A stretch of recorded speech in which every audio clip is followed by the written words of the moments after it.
Welcome to this watercolor segment on painting a lovely little rose.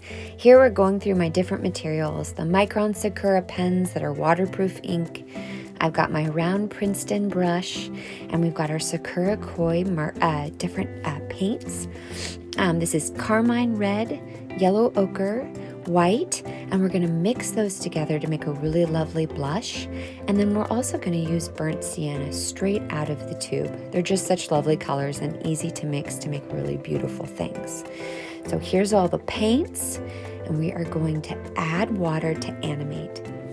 This is my favorite part of painting. I really enjoy making that movement and shine on my palette.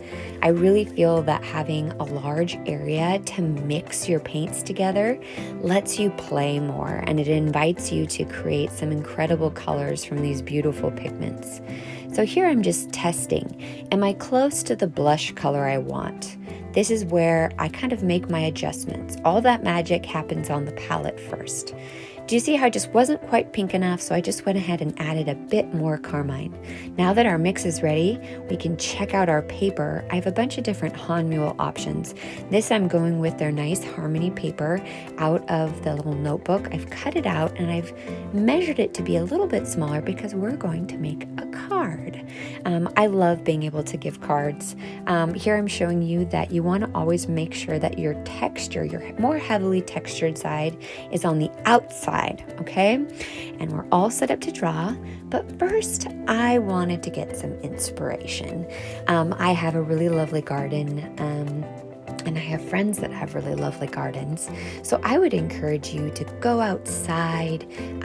If any of your neighbors have beautiful gardens, go on a walk, check out the different textures and petals and color variations. And you know, if it's not the season for flowers, the internet is such a wonderful source. These are distant drum roses. These are all different types of wildflowers that we've gathered that are just so inspiring. And I find that nature and the colors that you can find there are some of the most inspiring ways to mix up a palette and to kind of challenge your eye to draw new things and new shapes. So I've selected a really pretty distant drum rose, and we are going to draw that. You can always draw with the pencil first. I went right to my Micron, and I'm going to draw what I see. I'm also going to provide a little download if you guys want to download it and draw this rose. But here we're just capturing the shapes.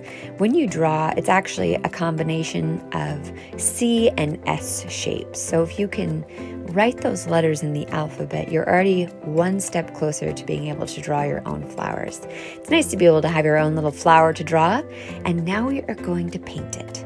So again, we're going to engage the brush, make sure that we have movement and shine on our palette, and we're going to do some simple washes on our petals. Now, because we have that lovely Sakura Micron pen, I see it as an invitation to play. Okay, so I paint a little bit outside the lines. You saw that I used our blush combination recipe, and then I dropped in just a touch of that burnt sienna. And when you add pigment, a deep color of watercolor, to a nice wash that has that movement and shine, it spreads and it blooms and it's fireworks through. And as the water starts to evaporate, the colors move.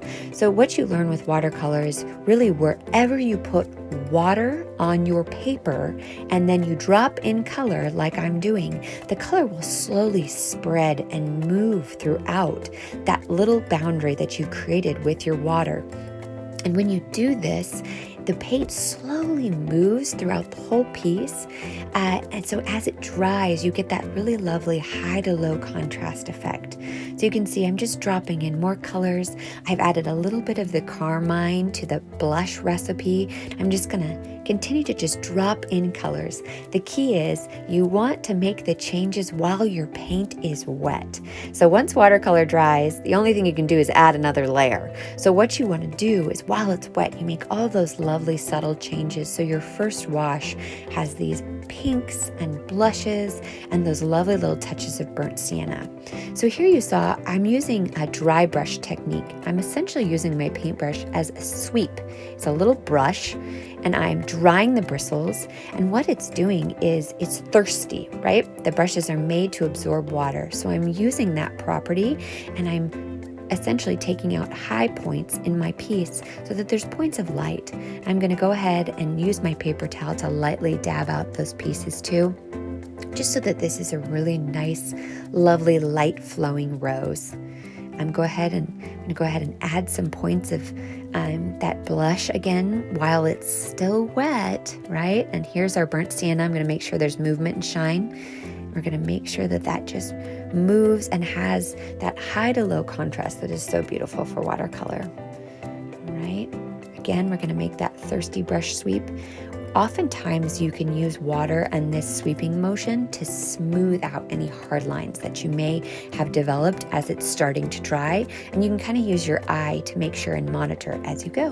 Here's the 4 colors I used of the Sakura Koi, and there's my magical little micron pen. I can't wait to see the roses that you create.